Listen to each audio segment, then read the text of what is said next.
Rated E for everyone. This is the start of the color revolution.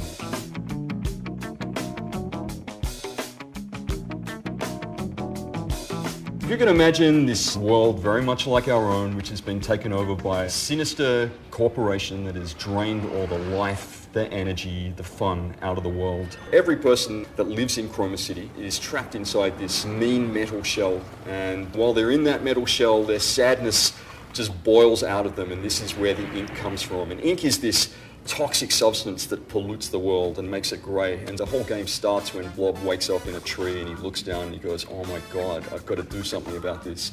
Blob is able to roll around and acquire colour, and he can not only acquire colour but he can mix it up. Everything he touches he transforms. So he changes things, colour, he transforms significant landmarks that the Ink Corporation has taken over and returns them to their original fun purpose. So when Blob is freeing people, he's making them happy again, and he's stopping the production of ink.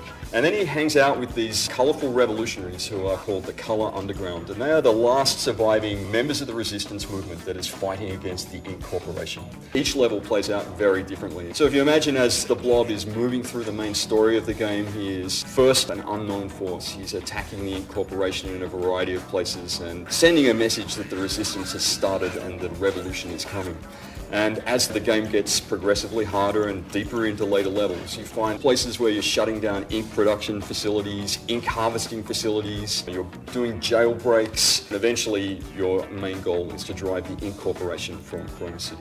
The game is a little bit of platforming, it's a little bit of action, but it's a whole lot of painting. And there's really no aspect of the world that you can't change. The sky gradually transforms, plants come to life. It's a very creative act. There's no one way that you play the game. It always sounds different, it always paints differently. And you have this feeling of a freeform colouring book. You've got a city that is your canvas to paint up. If you enjoy platform games, if you enjoy creative expression, if you like really cool music, I think you'll like it.